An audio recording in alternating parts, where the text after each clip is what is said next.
¿Qué sucede en el país? Tendencias del acontecer nacional en análisis situacional. Según Interlaces, 85% de los venezolanos considera que la prioridad de la constituyente debe ser contribuir a resolver los problemas de abastecimiento e inflación. 7 de cada 10 venezolanos considera que otra prioridad de la Asamblea Nacional Constituyente debe ser promover el diálogo con los empresarios. Los miembros de la Asamblea Nacional Constituyente estamos muy conscientes de la prioridad de la agenda económica y de la necesidad de diseñar respuestas y recomendaciones con sentido de urgencia que nos permitan acompañar al presidente Maduro en su meta de superar las difíciles y complejas dificultades. De hecho, como muy bien lo afirmó la presidente de la Asamblea Nacional Constituyente, la primera gran medida económica ha sido la reconquista de la paz y la justicia, pues la estabilidad social y política es una condición indispensable para impulsar y garantizar el desarrollo y el bienestar. Pero además, ya la Constituyente decretó impulsar un gran diálogo nacional para la construcción de un modelo de economía productiva y diversificada, y para ello convocó a todas las instancias representativas de los sectores económicos y productivos del país, incluyendo a los empresarios, los trabajadores, la economía comunal y del Estado, para que en los espacios constituyentes puedan presentar y debatir sus opiniones y propuestas y enfrentar juntos la guerra económica. El papel del Estado en la economía es fundamental, pero hay que gobernar con las leyes de la economía y del mercado, que no se pueden negar ni subestimar. No ha habido desarrollo exitoso en el mundo que no haya tenido una participación decisiva y estratégica del Estado. Ninguno de esos procesos se ha dejado de la mano única y exclusiva del mercado. El rol del Estado tiene que estar, en primer lugar, en diseñar y definir una acertada estrategia económica. En segundo lugar, en lograr la coordinación y la concertación de los actores claves para el desarrollo. Y tercero, el Estado tiene la obligación de guiar al mercado y corregir al mercado. Hay que gobernar con el mercado, no contra ni para el mercado. El exceso de controles genera corrupción y distorsiones, pero sobre todo altos costos en eficiencia y productividad. Es más efectivo crear marcos legales claros y transparentes, reglas de juego entendibles para todos. Hay momentos cuando son necesarios determinados controles, pero no es conveniente extenderlos por mucho tiempo, porque al final los controles son transgresiones de determinadas leyes económicas. Hay que superar el rentismo petrolero y fundar una economía productiva y diversificada, articulando todos los emprendimientos productivos y las distintas formas de propiedad para sostener y consolidar el actual proceso de cambios sociales, sin desconocer que el petróleo seguirá siendo la plataforma fundamental para expandir nuestras fuerzas productivas. Hay que actuar de inmediato sobre el régimen cambiario y derrotar el dólar paralelo que se impone como marcador de la actividad comercial. Pero también hay que superar la limitada oferta de productos y la expansión de la liquidez monetaria, entre otros factores que estimulan la inflación. Hay que defender la capacidad adquisitiva de los salarios y repensar la pertinencia de los subsidios directos al consumidor. Hay que promover la inversión privada nacional e internacional con las garantías necesarias, conciliando los intereses del capital y de la sociedad. En resumen, el tipo de cambio, el incremento de la producción, la política de precios y salarios, la promoción de las inversiones, el financiamiento, enfrentar la guerra económica en un marco de diálogo y concertación son los temas claves en lo inmediato que forman parte del debate económico del país. Para analizar esta situación he invitado a Julio Escalona, economista y miembro de la Comisión de Economía Productiva de la Asamblea Nacional Constituyente. ¿Qué sucede en el país? Tendencias del acontecer nacional en Análisis Situacional. ¿Qué sucede en el país? Tendencias del acontecer nacional en Análisis Situacional. Bienvenido, Julio. ¿Cómo estás? Muy bien, muchísimas gracias por estar aquí contigo. Tú eres miembro de la Comisión de Economía Productiva de la Asamblea Nacional Constituyente. Sí, tú también. Ahí compartimos unos esfuerzos. ¿Dónde colocar el foco? ¿En el modelo o en la emergencia? Bueno, esas son dos cosas interrelacionadas, naturalmente, ¿no? Y según cómo resuelvas la emergencia, así podrás seguir aplicando un modelo u otro, ¿no? Entonces se trata de apreciar bien la naturaleza de la emergencia y la naturaleza de las políticas con las cuales se puede enfrentar a esa emergencia, ¿no? Creo que una de las cuestiones importantes es reconocer que hay una guerra económica. Okay. Que ponerle el apellido económico es también una sutileza, ¿no? Porque las guerras no son solo un aspecto de la vida, una guerra global y que tiene componentes geopolíticos muy importantes y parte de esos componentes son los componentes económicos, ¿no? Pero el objetivo principal es derrocar al gobierno, pues. Ahora, así como existe la guerra económica, también ha habido desaciertos en la definición de la política económica hasta ahora. Hay una inflación feroz, se ha perdido la capacidad adquisitiva de los salarios, hay incertidumbre, los actores económicos están sumergidos en una especie de capitalismo primitivo, salvaje, donde impera la usura, la especulación desmedida, no solamente en los sectores claves de la economía, sino incluso hasta en el más humilde de nuestros habitantes. Sí, pero eso no ocurre independientemente de toda la política global, ¿no? Porque uno de los objetivos de la ofensiva contra Venezuela y en general contra el mundo, ¿no?, es destruir todos los valores solidarios que hayan ido surgiendo en el seno de la sociedad. Y uno de los propósitos precisamente del presidente Chávez fue desarrollar prácticas e imaginarios solidarios. Exacto. Y el enemigo se dio cuenta que mientras no derrotara eso, no podía derrotar al chavismo. Ahora, pero tienes ahorita que enfrentar esa tentativa de destrucción de los nexos solidarios.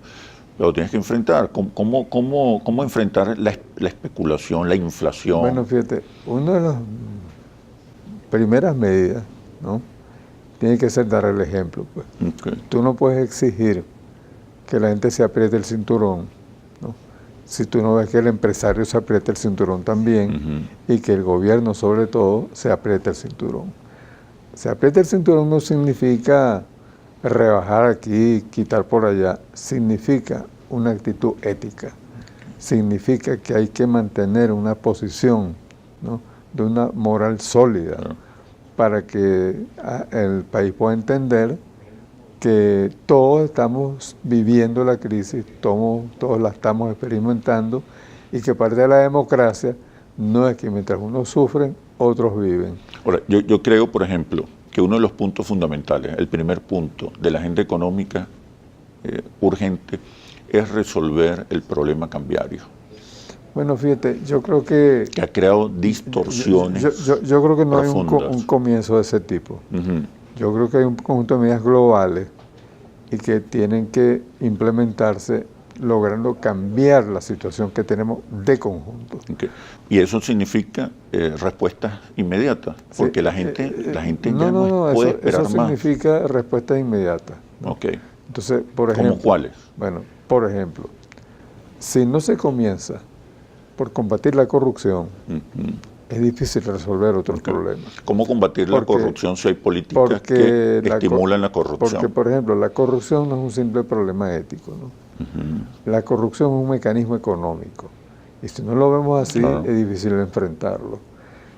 En el momento en que se nacionaliza realmente el petróleo y el Estado se apropia totalmente de la renta, y no hay otros mecanismos para compartir la renta que por una parte de los mecanismos legales que se creen y el otro es la corrupción, ¿no? Entonces la corrupción ha sido una masiva transferencia de capital público al capital privado, sí, que no aparece registrado en los libros, ¿no? Por lo tanto no genera impuestos, no genera nada de eso, una transferencia neta. Y eso se debe a una política que yo creo que ha resultado equivocada en el curso del tiempo, que es la tesis de la siembra petrolera. La siembra petrolera fue una bonita figura literaria que planteó Oslar Pietri, y yo no sé, porque no tengo pruebas para sostenerlo, ni tampoco es lo contrario lo que voy a decir, que Oslar Pietri estuviera pensando en lo que ocurrió con eso. Claro. Lo que ocurrió con eso es responsable de los gobiernos que lo impulsaron, ¿no? Ahora ya no hay renta que repartir, Julio. Bueno, siempre hay un pedacito. Hay un pedacito, pero ya no son los volúmenes de antes. Bueno, pero siempre está. De hecho, se está trabajando en la definición de un modelo post-rentista. Claro, pero el modelo post-rentista parte de ajustar cuentas con la siembra del petróleo. Porque la siembra del petróleo estuvo fundada en la transferencia de renta petrolera. Tú dices que hay poquito, pero se sigue transfiriendo renta petrolera, se le siguen entregando dólares a la Polar y a todos los grandes grupos privados. Y la corrupción ahí es un factor. Resulta que eso termina en que esos grupos privados usan una pequeña fracción de esa transferencia para alguna actividad en el país. El resto lo transfieren a la banca internacional, donde resulta que de hecho la siembra del petróleo ha sido en la banca internacional. Están las cifras de depósitos 1.000 millonarios que grandes empresarios mantienen en la banca internacional. Grandes empresarios y funcionarios. Y funcionarios también, sí, por supuesto, porque como te dije, la transferencia de renta y la corrupción están unidas a un proceso económico que permite que se enriquezcan empresarios y funcionarios públicos. Julio, tú has sido uno de los en la comisión quien más ha insistido en la necesidad de dar respuestas y soluciones inmediatas, urgentes. Pues tú, como todos nosotros, sabemos el drama que hay en la calle. ¿Qué respuestas concretas propones tú? En primer lugar, como te dije, hay que dar un ejemplo claro ético de que la corrupción tiene que acabarse. ¿Por qué? Porque si pudiéramos sumar la corrupción de lo que se apropian los empresarios, de lo que se apropian los funcionarios, eso nos resolvería buena parte de la crisis que tenemos hoy, si eso fuera posible, y yo creo que es posible, ¿no? Entonces, yo que pongo en primer término eso, porque es que tú puedes tomar cualquier medida, la mejor del mundo, y mientras exista ese problema de que los fondos públicos, los fondos que son del país, de la nación, tienen ese destino. Hay que tomar medidas contra la corrupción. Entonces, no resuelves nada. Medidas cualquier radicales. medida que tú tomes se queda prostituida por ese mecanismo perverso, ¿no? Que es un mecanismo extraeconómico, pero que es un mecanismo de acumulación en el caso de Venezuela. El modelo de acumulación de capital en Venezuela supone la corrupción, supone la transferencia de renta petrolera, que es el canal a través del cual se transfieren fondos públicos, capital público al capital privado. Entonces, eso tiene que resolverse. Y para mí es una cuestión previa. Por lo tanto, implica una revisión de toda la política petrolera que ha estado fundada en la idea de la transferencia de renta petrolera al empresario privado. Si eso no se resuelve, el conflicto se ha basado en eso. Difícil, ¿quién se apropia de la renta? Exacto, es difícil resolver otra cosa. Y tú bien sabes que en los últimos 100 años los conflictos políticos en Venezuela han sido por el reparto de la renta petrolera. Perfecto. ¿Qué le decimos a la gente? Bueno, ya te dije, primero hay que decir eso claramente, ¿no? Claramente establecido. Ok, quiero que sigamos insistiendo y concretando, aterrizando en respuestas y soluciones que espera la gente. La gente está desesperada, pero lo comentamos después de los comerciales. Ya venimos. ¿Qué sucede en el país? Tendencias del acontecer nacional en análisis situacional. ¿Qué sucede en el país? Tendencias del acontecer nacional en análisis situacional. Creo, Julio, que estamos de acuerdo en que hay una agenda urgente que tiene que ver con el tipo de cambio, la producción, las inversiones, la defensa del salario, subsidios, costos y el financiamiento. ¿Qué crees? Bueno, como te dije ya, un primer problema es romper con la siembra del petróleo y la transferencia de renta. Luego, el otro problema es la producción. ¿Cómo estimular la producción? Bueno, el problema de la producción es cuál producción, ¿no? Porque fíjate, la producción comunal está aportando ya más o menos al PIB, más o menos el 8%, ¿no? Que no es una cifra despreciable, ¿no? Entonces, tú tienes que definir la producción privada como tal, la producción que es estatal y la producción comunal, para simplificar el asunto, ¿no? Entonces, la producción comunal va teniendo un peso importante y ha incorporado sectores importantes de la población, tanto en el campo como en la ciudad. Entonces, eso tiene que ser preservado, ¿no? Y estimulado, claro. Sí. Luego, el problema de la inversión del Estado. La inversión del Estado no puede seguir siendo en cualquier cosa. Tiene que tener prioridades muy claras, Claro. ¿no? Y sobre todo, ahí se atraviesa otra vez el tema de la corrupción, ¿no? Luego, la asociación con los capitales internacionales, que hoy día no hay capital nacional, sino en escala pequeña, ¿no? Entonces, en esa producción hay una regla que es la siguiente. Tú puedes hacer asociaciones 60-40, pues. Yo creo que las asociaciones que conserven esa proporción de 60-40 son las que el Estado venezolano ha ido estableciendo, bueno, y son viables.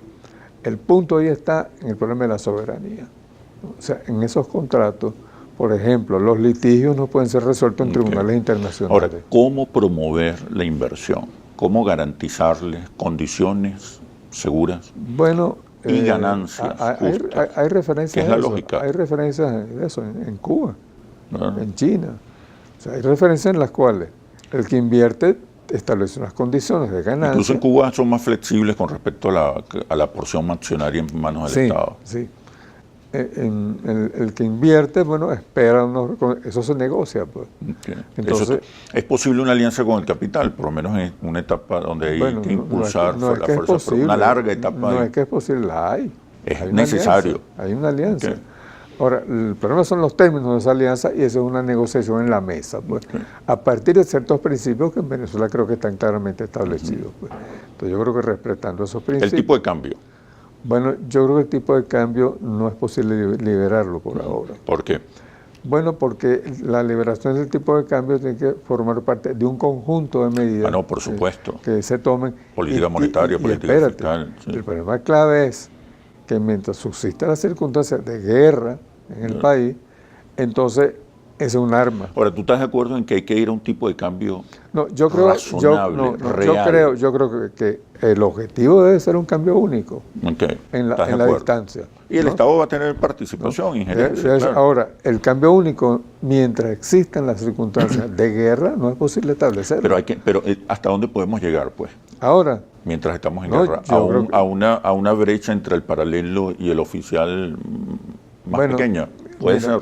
Bueno, fíjate, el problema es que el tipo de cambio oficial y el tipo de cambio que se maneja vía Dollar Today es totalmente irracional, pues. Claro. No tiene racionalidad económica de ningún tipo, ¿no? Pero si no hay otro referente. Bueno, entonces el problema es que en el Dollar Today está que tú entregas en dólares el tipo de cambio preferencial y el que lo recibe lo vende a Dollar Today. Eso es ilegal. Ilegal, pero ni la Madre Teresa de Calcuta es capaz de obviar esa oportunidad. Claro, si tú la crees. De negarse, claro. Entonces la idea no es cerrar la brecha. Bueno, entonces la idea precisamente es cerrar la brecha entre el Dollar Today y el tipo de cambio. Y crear las condiciones para que sea más rentable producir que especular. Claro, eso es verdad. Eso es verdad. El punto está en que como eso es una negociación, o sea, tú o negocias o desestabilizas al gobierno, pues. Pero lo que no puedes hacer las dos cosas. Y el gobierno no lo puede permitir. Bueno, el gobierno ha insistido, y la Asamblea Nacional Constituyente, en ir a un debate plural, sí, con todos los sectores. Claro, y eso es positivo. No, claro que sí, yo estoy de acuerdo con eso. Lo que pasa es que tú no puedes dialogar y por otro lado querer tumbar el gobierno. Claro. Eso es lo que no es posible. Como resulta que tanto sectores internacionales como, no sé si llamarlos nacionales, ¿no?, insisten en Pero eso es parte del conflicto, Julio. Eso no lo vas a poder eliminar jamás. No lo puedes eliminar. Si llegara la oposición, el chavismo también estaría trabajando para disputarle el poder y viceversa. Claro, es un conflicto eterno. Una cosa es la disputa del poder y otra cosa es la conspiración. Claro. Entonces, tú lo que hay es que encauzar a la oposición en la ruta electoral. Bueno, estamos en la ruta electoral. ¿Y qué pasa? Bueno, que se sigue conspirando, se sigue intentando derrocar el gobierno. Para eso está el poder del Estado. Bueno, entonces para aplastar eso es lo la que conspiración. se está ejerciendo, el poder para aplastar eso. Entonces, ¿cómo encontramos un punto en el cual no exista la tentación y la acción de derrocar el gobierno? Porque eso es lo que dificulta tomar algunas medidas. Mira, si no hubiese ese hecho, yo estoy seguro que el gobierno habría liberalizado muchas cosas. Pero tú no puedes liberalizar cuando sabes que lo que te quieren es derrocar, Claro. no negociar y hacer actividades conjuntas. Si fuese eso, el gobierno las está haciendo. Bueno, Julio, muchísimas gracias por este análisis situacional. Bueno, gracias a ti.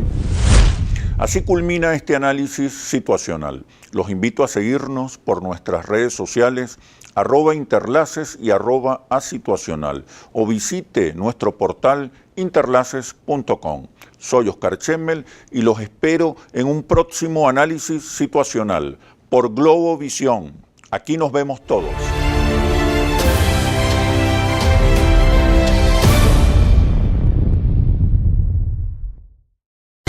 ¿Qué sucede en el país?